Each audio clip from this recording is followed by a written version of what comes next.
Ghost in the Night with Phil Sams.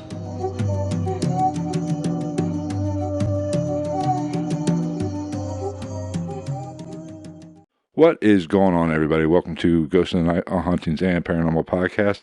We're doing episode 79, the live stream, on a Wednesday. It's supposed to be on a Tuesday, but last night we had some technical difficulties and couldn't get it done. Webcam on Facebook just did not want to work with me. So we're here on Wednesday.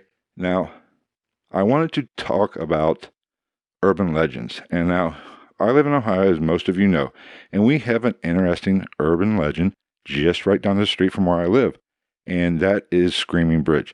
Now, Screaming Bridge is probably one of the most common urban legends out there. Seems like every state has some sort of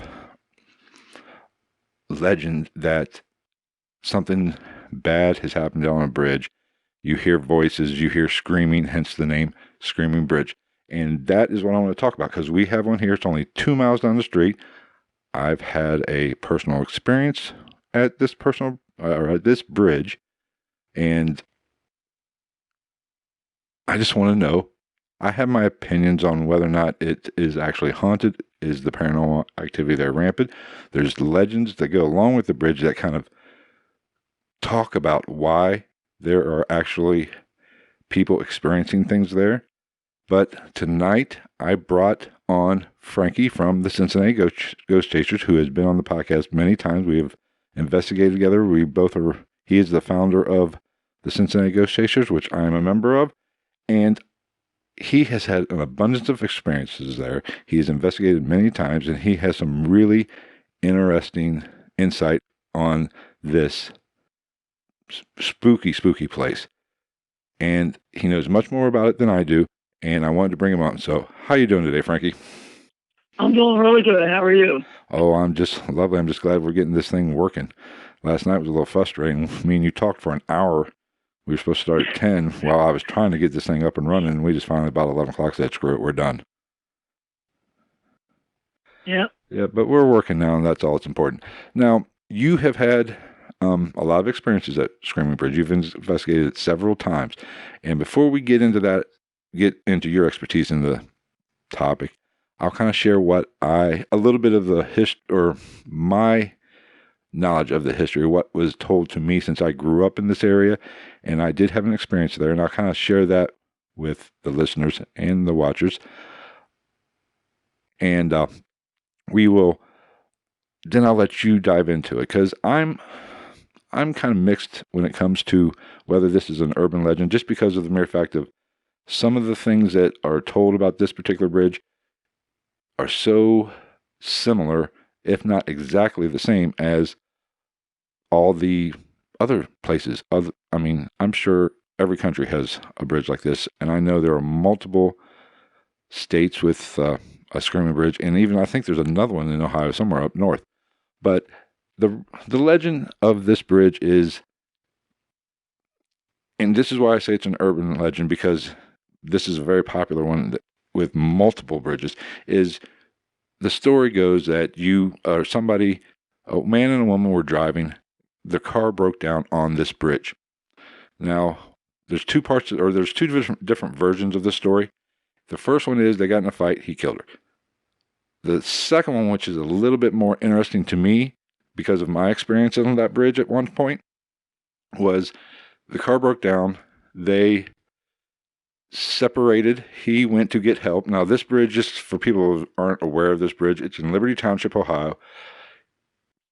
It was a farming community, especially when I had my experience there. There wasn't a lot of houses, there was a lot of farms there, so there wasn't much traffic. You could go, all night and not see a car. But he went to get help, essentially, and left his partner, wife, or girlfriend, I don't know which one it was, left her there. And when he returned, she was hanging from the bridge. There's a lot of holes in this story, but that is probably the most popular theory or popular story out there, and it's on many different bridges. Now, so when I was growing up, when I was in high school, which is in the late 80s, early 90s, The story was, if, it was kind of like a dare. You go to the bridge, turn your car off, and it would not start while you were on the bridge. So naturally, me being 17, 18 years old, kind of full of myself, thought I was untouchable, like we all do at that age. Me and some friends, we did it one night. We're in my car. We stopped on the bridge, which at that time, and I'll kind of go into this a little later, the bridge no longer is there. It's a new bridge. They tore the old bridge down and put a new, nicer one up, because the old bridge, just the way it appeared, it was a creaky old bridge. It was just scary to go over, take out the paranormal.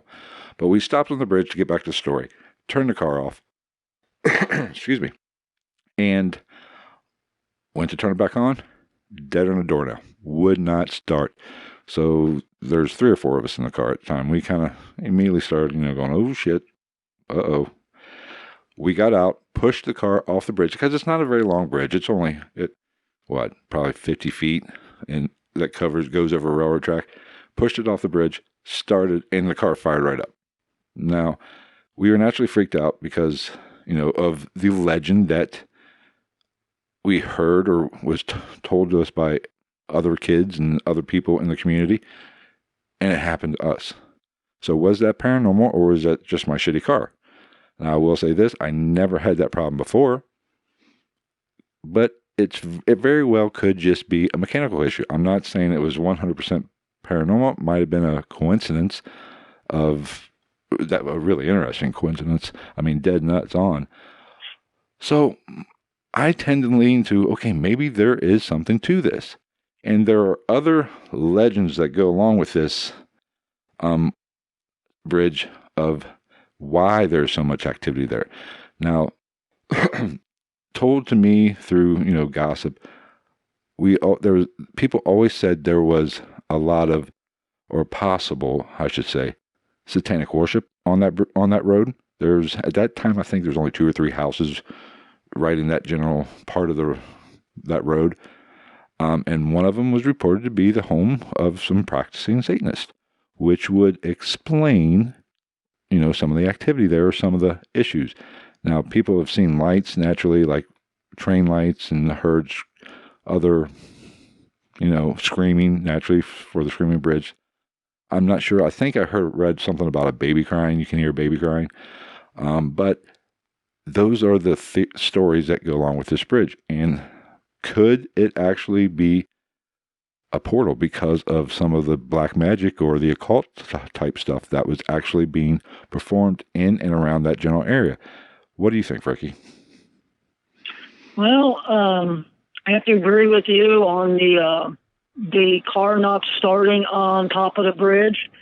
However, you know how I am. Yeah. There are also, and this may come to some kind of weird play, there are high tension lines right above the bridge.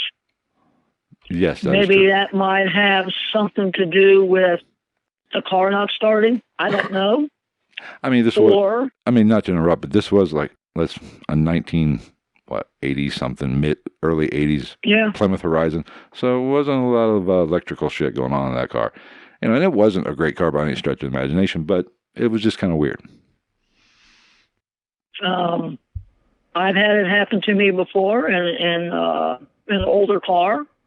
It was a 68 Chevy Nova. It would not start. But it started before fine, and it's, maybe the air, and maybe the bridge. Right. I can't really tell you. I'm like you. I can't be 100% for sure. Yeah, but like you said, the power lines, there are a lot of power lines that go right over that general area, right? I know they've moved them since then. And I did drive down went over the new bridge a week or 2 ago just to kind of refresh myself, because I don't go by it. Like I said, it's only about 2 miles down the road, and I am on that road all the time, just not on that portion of the road. So I drove by, and they're doing a lot of power line work here and around this area anyway. But there is something to, the power lines with, pumping out EMF, and we all know that can affect us in many different ways. And it can affect equipment, it can affect cars. So you are absolutely correct on that. Well, I did, of course, take a a DOS meter out there, and it's completely redlined. If you're anywhere close to the bridge, and you know, back in those days when the bridge was old, you know, it might be different now, but you know, you wouldn't even have to hold it, you know, anything above your head. It would just completely redline. Right. So that's how high the EMFs were. And plus, even the railroad track itself throws off EMF. Absolutely. I was watching a video, just, you know, being curious right before or the other day when I'm getting ready, I knew we were going to do this podcast, and I just YouTubed it and you know, I saw a video of a group that went there, and they actually put a millimeter on. They were getting some weird spikes. They went down and put a millimeter actually on the railroad track itself, and you know, it was getting it had a lot of EMF coming off that now, which is natural. And you take that and put the overhead power lines and kind of converge those two, and you could be ripe for some explainable activity. Agreed. But, you know, high electricity lines can also make the paranormal come out. Right. They can feed off that. So, yeah, so you got that. I tell you, one of my spookiest experiences there, and this was back in the 80s, I dropped off on the north face of the bridge, and then I went into the field to take underneath the bridge some pictures. And back then I had a really old-fashioned camera. I had a 110. And for some reason, my 110 took great pictures. And I got the film developed. I had a friend at a film developing place, and he said, you got something weird on your picture. Now, at the time, I seen nothing. It's just because, you know, just a cool winter's day, no leaves on a tree, so you can have pretty view underneath, you know, the bridge. And he goes, you have something in your picture that looks like a blue-gray in color garden gnome. Yeah. And I'm like, what? And so he goes, I actually blew it up.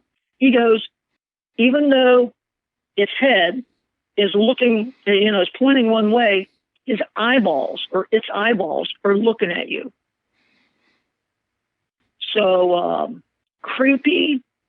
I mean, I refer it over to me as Little Boy Blue. Now, do I think it's a boy? No. I think it's inhuman. Okay. Yeah. So that's the only time I ever captured that. Right. Now, we know, you know, my personal thoughts on this bridge. I'm not big on haunted, how can I say this? Haunted attachments, you know, to objects. Like, say, the bridge, per se. I'm not big on saying it's the bridge that's haunted. I'm a big believer in the area surrounding a certain point, and that bridge just actually falls into that. Or, like I said earlier, maybe something was opened up intentionally or accidentally by somebody doing some darker stuff. But we know that there has been a few deaths on the railroad track. I know the railroad company has had an accident, which was a little bit further south from the bridge itself. But I think I've read as high, you know, they're estimating around 36 people have actually died in and around that railroad area right there, where the bridge is. And that could play a role, because that does affect the atmosphere. That can cause a lot of residual stuff, because I know some of the stories is, you know, people have seen lights coming down the train, or down the track, like a train's coming, almost the phantom train, which is, in my mind, immediately jumps to a residual type haunting of maybe that train that was, I believe there was an explosion on the train, and that's what killed 2 people, I know for sure. So, I mean, I don't know exactly how many people have passed away on that bridge or in that area, but there has been some deaths of natural causes. Well, according to my research, it was years and years of research. The count was well over 100. Really? Yeah, and that was due to a lot of the what they claim the Chinese immigrant workers to build the new line. Okay. So the original line is not exactly where the new line's at right now. Yeah, it's they moved it over a little. Now, up closer where I live, I believe it still is the old original line, and they tied those lines. Yes. They tied the new part into this part where actually I live, I mean, literally right down the street from the actual railroad, the old part that's still there, that's still connected to this new part. All I can say is I probably had over 35 to 40 experiences there. That would lead to me believe that there is intelligent, there's things that play back in time, right? And then there's things from the more sinister side. So it sounds, I mean, from like what you've said and what I've kind of read about in my experiences or what I've been told throughout the years, because I was a teenager when I first learned of this bridge. It was, a big to-do in this community. It has it all. It has possible residual, and it has some stuff that could have been manifested there by some people. Mm-hmm. I know Satanism and Satan worship, they are the catch-all. They get blamed for everything. So, especially back then, it didn't really, I was like, well, whatever. I didn't know I didn't really register about that because I didn't think about that stuff at, from 13, 14, 15, 16. I mean, I was ignorant to that kind of stuff. Now I know it's kind of, it's possible. And it's, with my age and experience, I know there probably was some people practicing some black magic or, trying to open some portals and doing some ritual stuff. And that can, really draw, something there like a moth to a flame. To kind of add to that, speaking of that, is my cousin and I, we went there back in the early 80s. And just happened, back then, I just remember one farmhouse. And you could park anywhere. Right. And we parked the car, and he told me that he's seen 3 red-robed figures go underneath the bridge. I didn't see that at the time because I was looking the other way. But, I walked up there to where he said, and I seen them actually go underneath the bridge. Wow. And that's when we got out of there. So, there's used to be back in the days, funny handwriting or some type of writing underneath, which wasn't English, that's for sure. Right. So I don't know exactly what it was. There could have been some dark symbols, I don't remember. I remember there were, some kind of symbol writing, insignia type stuff. Mm-hmm. And thinking back now, it was probably, something a little darker, not just random graffiti. But, I've actually got pictures to back up the claims that I say. That's how good it is. That's, So, yeah. Yeah, next time, you're going to have to dig those out and show them to me next time, in a few weeks when we finally get out and maybe do a little investigating. I've got tons of recordings to back up.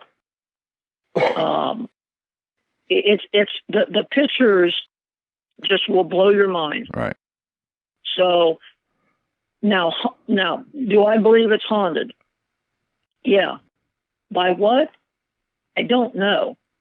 It could be a cross of a whole bunch of things, and I'm sure back in the days, electricity lines, above your head, mm-hmm. help, or if you want to say helped out matters some more.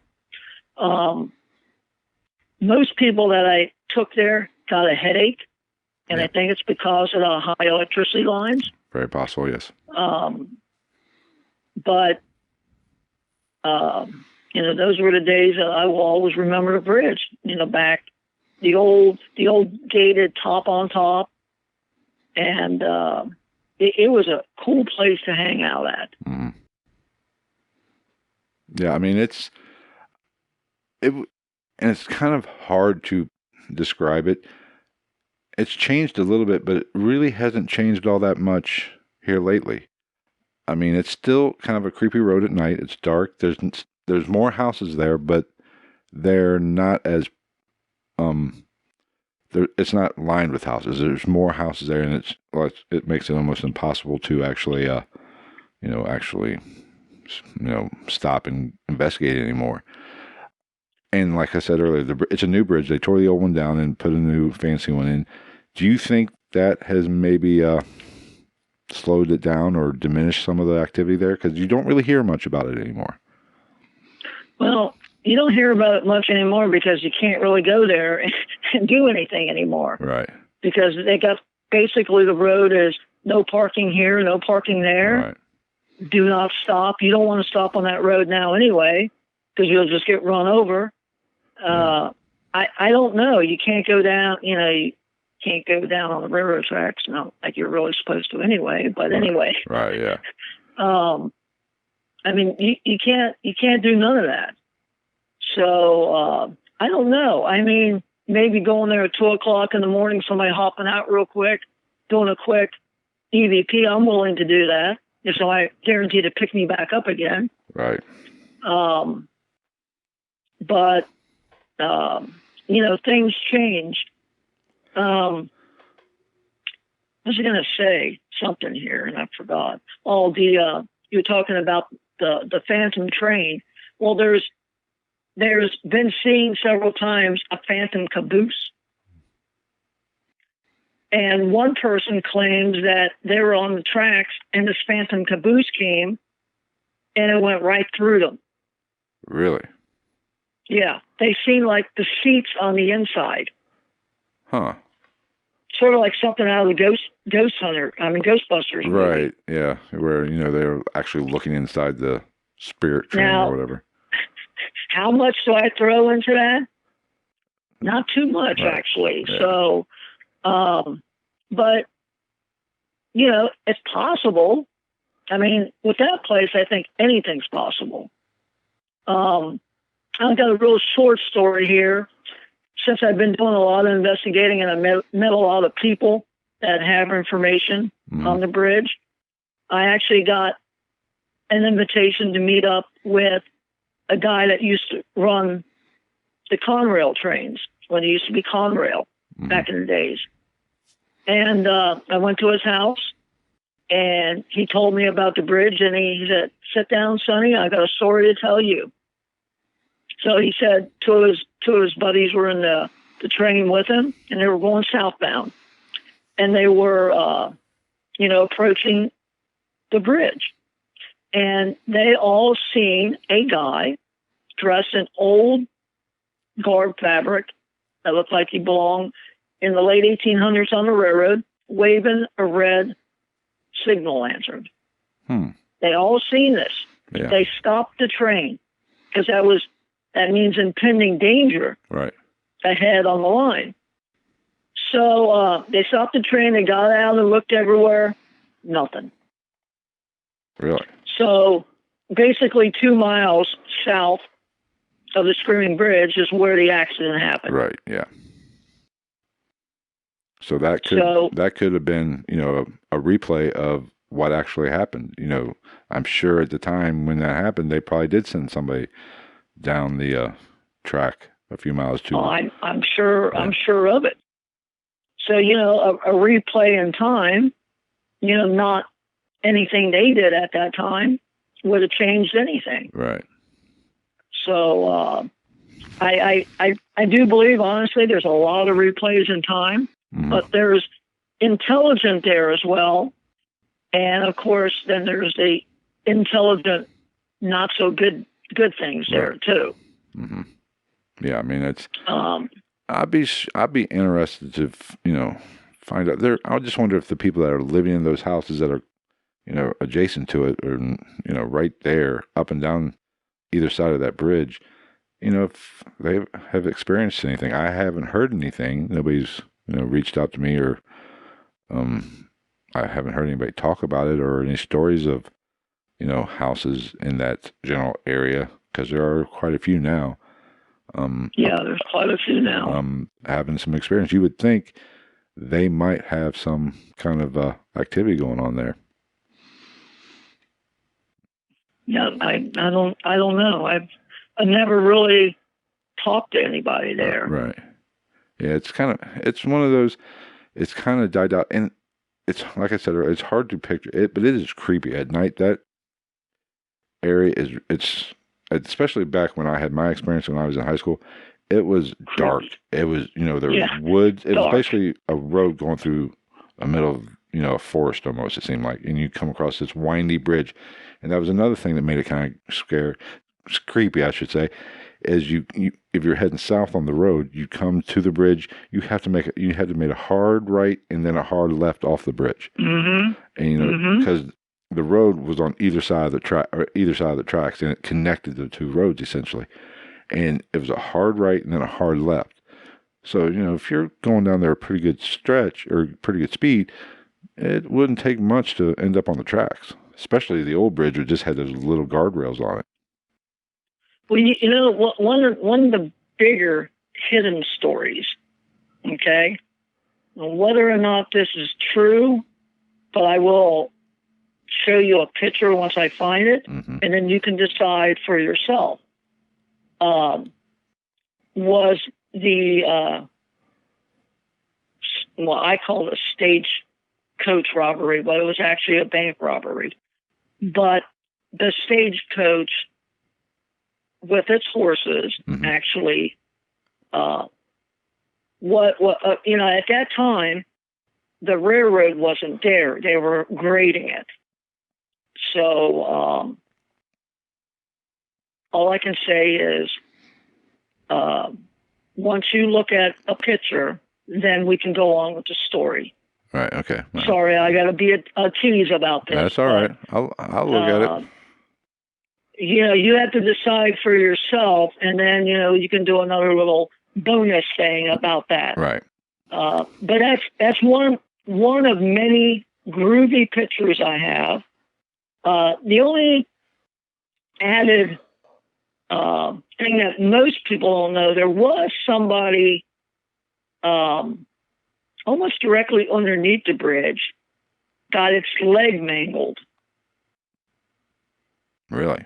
So, the foot got somehow caught, and then the train just about took his leg off. It ran over it. I'm kind of shocked it didn't take it clean off. Yeah, well, it almost took it completely clean off, yes. Not quite. Right. But that's another one that you have to look at the picture. Right. Yeah, that kind of activity. When something like that happens, you have it's almost like a perfect storm, in my opinion. Oh, yeah. You have the accident, and I've read that there was possible other accidents there as well. There's an explosion. I think the explosion was down the one we were talking about earlier, 2 or 3 miles down the road. Right. But you have that gentleman losing, or being hit by a train, or almost losing his leg over it.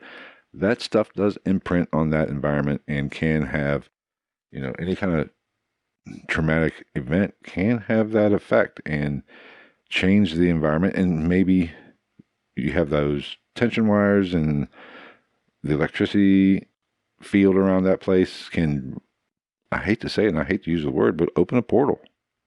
I do believe there's a portal there. Yeah, it's almost like a perfect storm of everything. And then I've kind of looked into this.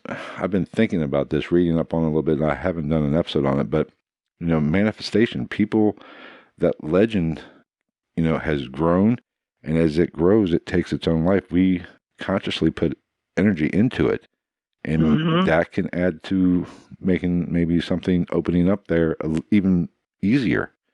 And so you have all these stories, you have all this, because I know when I had my experience, that scared the crap out of me. When at that time, and you have 3 or 4 guys, basically scared to death. They're in the middle, it was pitch black dark because the power and everything went off. The lights were off as well. Trying to push that car, on the other side of the bridge. And my plan was to, if it didn't start, it was a standard, and it had a little bit of a downgrade, I was just going to pop the clutch and get her going and get the hell out of there. But, it's all that energy could actually feed that whatever is there.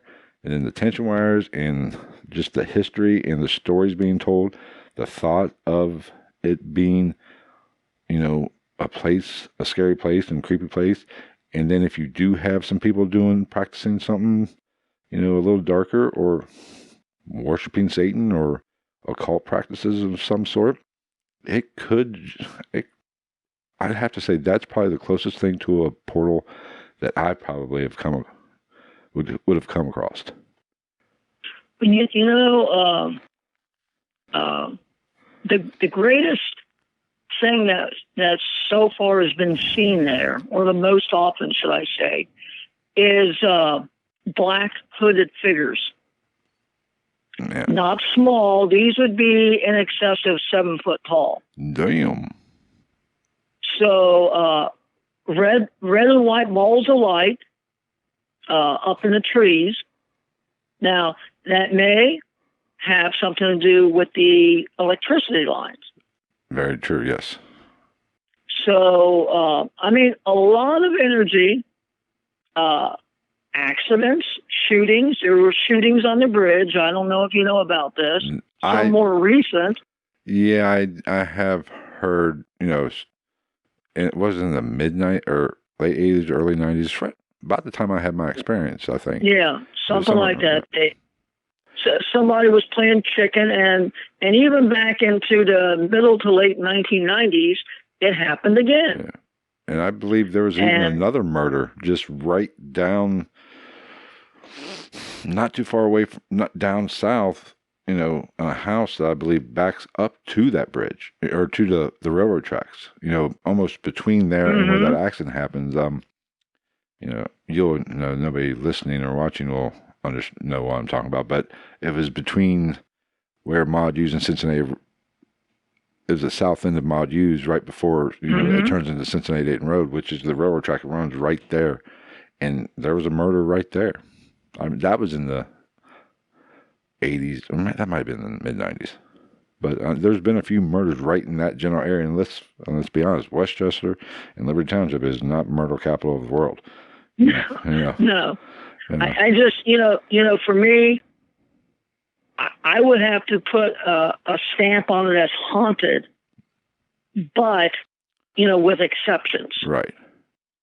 I can see. Those exceptions, would be the more deeper, usually hooded figures is usually not good. Right, yeah. That's never a good sign if you see hooded figures. And that means tuck your tail and run. Or you better be strong-willed.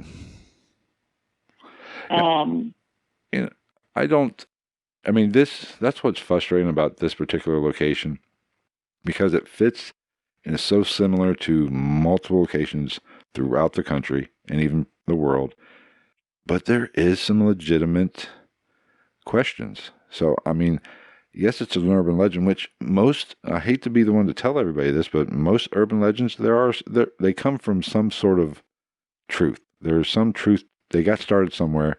Now, over time, they get blown up and get expanded on in the old telephone game, where you tell one person, it does, I caught a fish this big kind of thing. But, there's so much reported activity, and it's been investigated, like not anymore, but it has been investigated in the past, and people have found some interesting anomalies. You have those pictures, and you've had your experiences there. You know people with other experiences there, and you've been with people that have had experiences there, and it's it's almost frustrating. I'd like to be able to put it in one category or the other, but it rides the fence. It has its feet on both sides of it. I think I have to agree with you there. Really, I mean, it's it's not strictly a true haunting, or or a true urban legend. right. I mean, it's like on the fence. Right. So, I mean, I've got so much evidence that would suggest, for me, it's a mixed emotion place. It's a very high emotional place. So if your emotions get bothered or irritated real quickly, I wouldn't go there. Right. Because it's going to feed on that. And, at least back in the days with electricity lines really close, it would, maybe tend to make you see things that you normally wouldn't see. But when you have pictures backing up that, right. You're not seeing it because you can't transfer that back over to a picture. No. And if you can, I really want to see that. Now, did you have, in the way, when you've investigated there now, I know you said it was back in the 80s, 90s. What kind of equipment did you use? Did you use, digital recorders? Was a spirit box an even thing back then? Or was it just still photography or any kind of motion camera or anything? And no motion camera. I used strictly 110, and then I did use high-speed black and white on 35. I generally, believe it or not, use my 110 because for some reason I got the lucky 110 that actually shot good pictures. Right. I mean, I've used my EMF multiple times.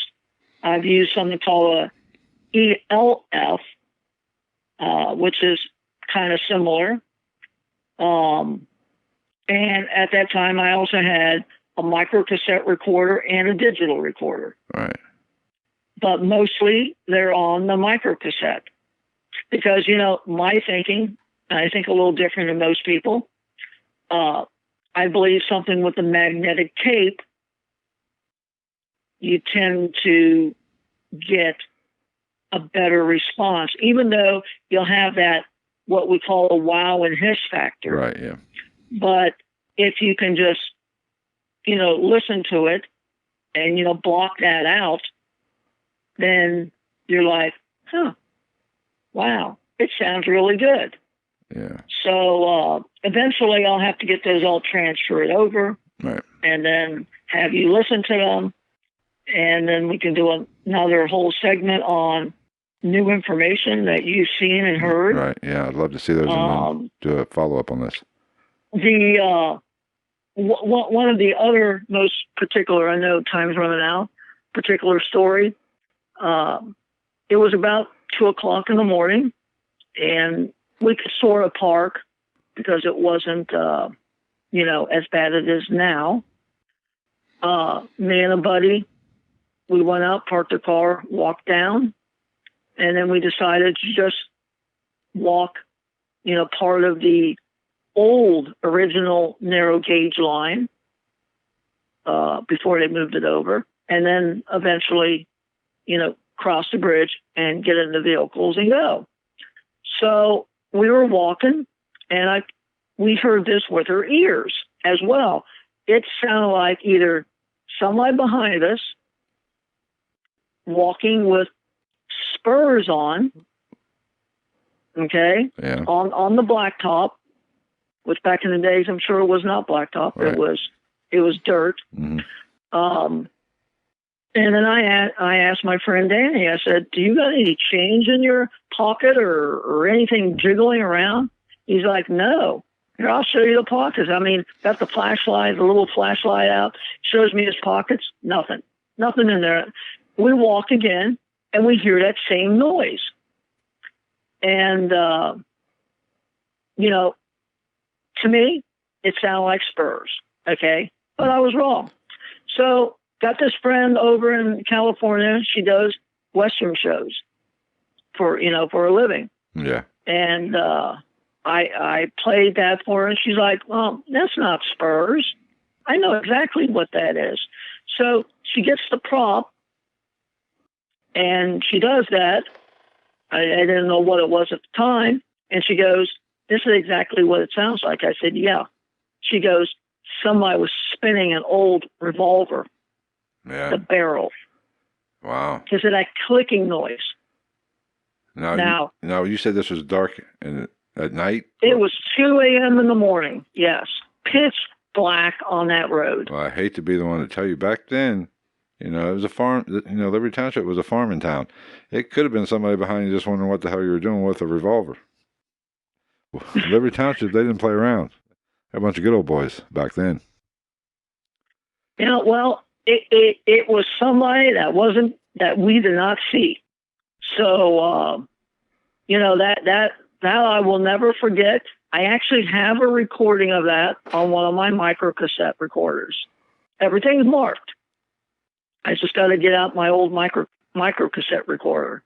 So. Yeah, but that's kind of interesting to that particular sound, because it's not really common.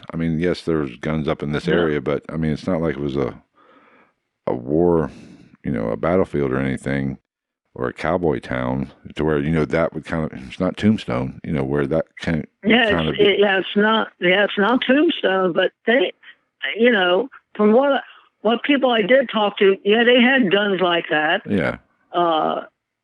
Back in a certain time period. Right. But it wasn't real common. It wasn't like the Wild West. Yeah, it's interesting, and I just, like the train whistle at this particular location, or even the screaming or whatever, the baby crying or whatever. I get that, and I understand that, but and even if what your original thought of it being spurs, I'm sure this was a farming. People would have wore spurs a little bit more than just going with a 6-shooter on their hip. But well, just to tell you, to make the story even a little more interesting for you, we had a recorder going at the same time. Oh. Not only that you hear the barrel moving around, there's a man's voice in there, real gruff sounding, really? Saying something. And you will definitely have to hear that recording, because it's going to send some more chills down your spine. Oh, we're definitely going to have to, you're going to have to dig that out. And when we go, over to, I think we're going, not this weekend, next weekend, hopefully. Next weekend, barring the weather, to hit some of these tunnels that we've been to. I've done an episode in the past, take some people out there.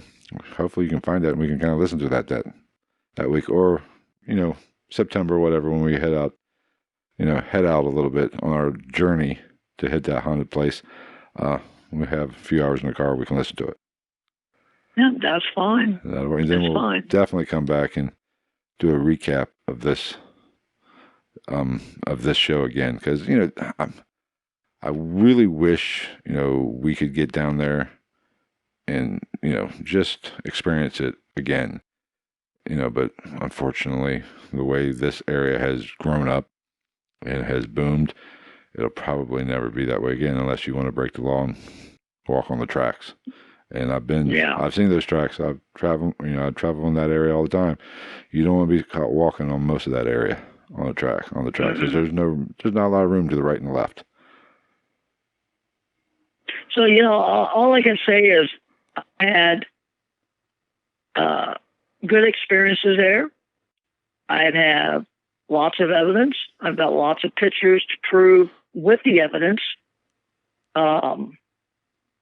It was a very good place back in the days. It creeped the blank out of me. So but I came back for more. So, all I can say is pictures with evidence is even better. Yeah. Let's see here. We got Robert's on watching from the Cincinnati Ghost. Yes, speaking of Robert, Yeah, he's been there before, he's been too. there. Matter of fact, Robert was in the video that I was talking about earlier. He could shine some light onto the situation. Yeah, well, let me see if we can get... I know it's dead air here, but I'm trying to type. I'm not very good at this. I need a producer is what I need to do this for me.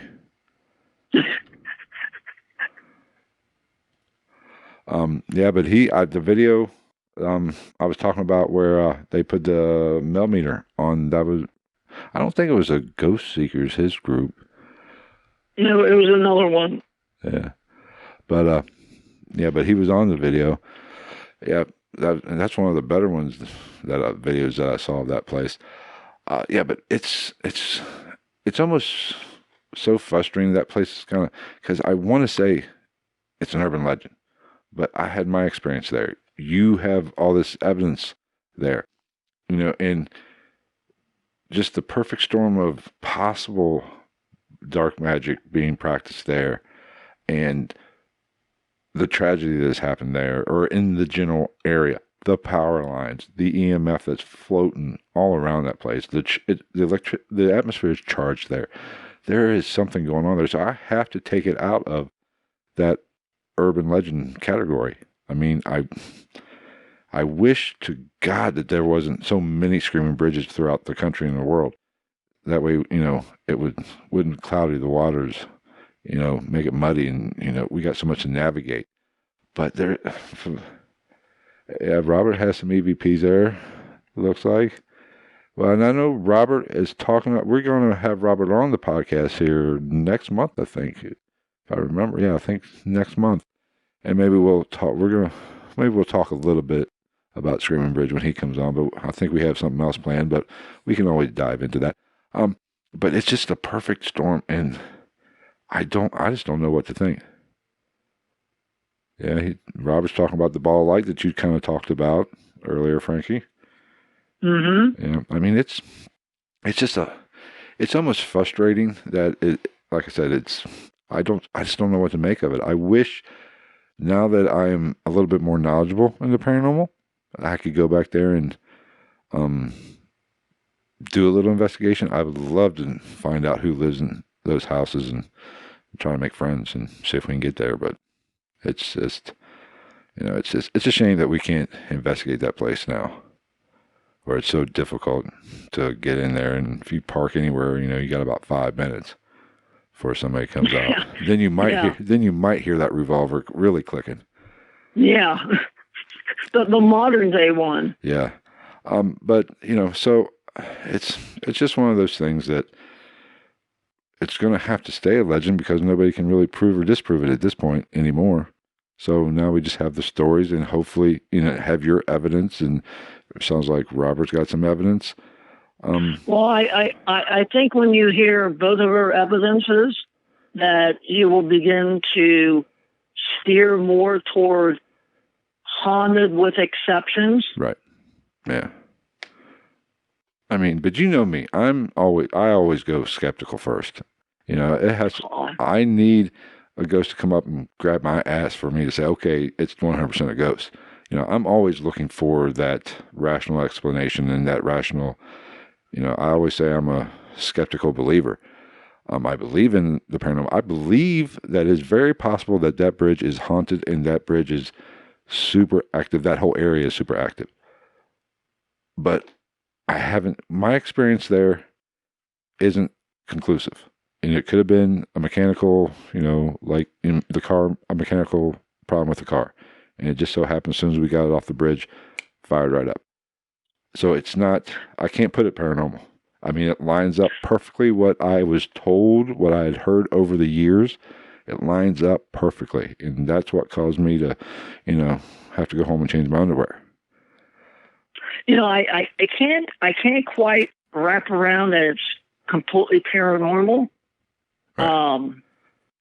Most of the activity that I've gotten seems to be, I'm not saying I've been threatened, which I haven't, but would be more on the threatening side versus over a ghost. I can't even say that there's ghosts there. But, I'm just, what evidence that I have, okay, I've got a man, it's clearly a man. Right. It may be human, it may be inhuman, I don't know. I don't want to know. I've got a revolver spinning around, Mm-hmm. The cartridge. And that's that. I've got pictures, I got audio. A lot of gruffness comes out in those as well. I mean, like a real, right, yeah. like John Wayne type material on the voice, the more low, the low and deep. Right. And the stagecoach robbery, black figures. I haven't had so much anything white figures. I've had one white figure, but one of the most bizarre pictures I've got is a bunch of us went one day, and this could be filled in, of course, once you look at the picture and do your judgment on it, on how something can be bright in a completely dark location underneath a bridge and come out of my head is something totally different. But anyway, my sister-in-law and my mom back at that time, on the picture, I have a party streamer coming out of my head and going underneath the bridge in the dark. Yeah. It's all in the dark, but the party streamer is not dark. Right. Yeah. It's lit up. And is it a real party streamer? No. So that point in time, I lost 30 minutes. They told me I stood there motionless. And they would ask me questions, and I never responded. Really? Because I don't remember them asking me any questions. And that was a day that we have the weird bridge that doesn't exist where the railroad track is. That means the road, the Tylersville Road would actually went on top of the bridge. And the railroad would have went underneath. Okay, yeah. So no record of that. But what's actually in front of the bridge is what blows me away. And I'm not going to even discuss that. Oh, now you're teasing us. You're just going to have to wait to the next show. Okay, well, you better give us the info next show. I'll give it to you. All right. You'll be more than excited. All right. Well, I think we've covered this. I like I said, I don't know. I really think there's something going on there, and it's just a shame we can't get in there now. To maybe even since technology has improved since the 80s and 90s. I haven't heard of anybody doing a spirit box session there. I'm sure maybe Robert has done one, and he can chime in or send me an email, let me know if he's done an actual spirit box, because I think that would be interesting to see if you could get something on the spirit box down there and get some interesting responses and maybe get some answers. But we'll check. You get all those pictures, and let me take a look at them, and then we'll come back and do it again. Okay. Sounds good. All righty. I think that is going to wrap up this episode. Thanks for everybody that joined in on the live stream. Now, generally the live streams are on Tuesdays at 10 o'clock, but last night I had a ghost in the...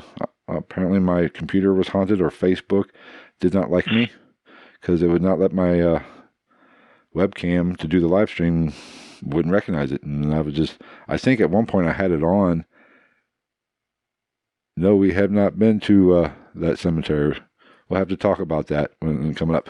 But the webcam would not come on, so me and Frankie sat there and talked for an hour while I was trying to screw around with that.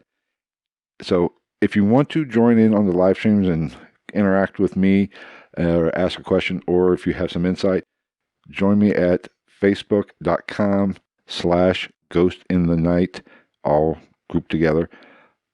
If you're listening to this through the regular podcast feed, either on iTunes, Stitcher, Spotify, iHeartRadio, any platform that you listen to a podcast, be sure to subscribe to the podcast. That way you know when we're coming at you. Generally, I post these, like this episode will be posted on Thursday or Friday. I do the live stream on Tuesdays, so remember it's Tuesdays from now on, or unless there's a major malfunction like last night. But even if I do an interview, it's not like this, and I have to record it another date, I will probably still come on Tuesdays at 10, record a little bit, and maybe even just play it for the people on the live stream that come in and watch. I'm sure I could do that. I got the technology. But I will plan on every Tuesday going live and recording these episodes. Now, I do put out some bonus material. I put out a bonus episode over the weekend, I think. Maybe Saturday, Sunday. So be on the lookout for that. Follow me on Twitter at @night_ghost. If you have a question, you have a comment, or you have a story you want to tell on the podcast, or want me to tell on the podcast, send me an email at gitnpodcast@gmail.com. Always follow me on Facebook at Ghost of the Night. Subscribe to the YouTube channel. There'll be a YouTube video of every episode, including this one and future episodes. And plus, I do some bonus episodes. Head on over to the website if you want to comment there. It's a good place to do it. Each episode has its own little page. That's ghostinthenight.com. I think that's about it. Thank you for joining me, the people that joined in. If you have listened, Robert has done a spirit box there. I'll be interested to get hear what he has to say about it. Oh, that reminds me, Robert, if you're still on, did you get those pictures I sent you? I meant to send you an email and ask if you got them. I sent them out over the Saturday. Sorry. I know people are listening saying, what the hell is he talking about? But follow me on Twitter, Facebook, and subscribe to the YouTube channel. And be sure to join in live on Tuesdays at 10 o'clock for these live streams. Thank you, Frankie, for coming on. I appreciate it. We'll do it again, and hopefully... Hey, thanks for having me. Hey, not a problem. And hopefully on the weekend of the 6th, we will go see if we can get some more activity. That sounds good with me. Get out of the house a little bit. But, that's the truth of it. But, you know, we got to wear a mask. I don't want Bigfoot to get coronavirus. That's right. Yeah, because, you know, we need to worry about Bigfoot getting coronavirus. All right, Frankie, thank you for coming on. And everybody, we'll see you next week. Take care, everybody.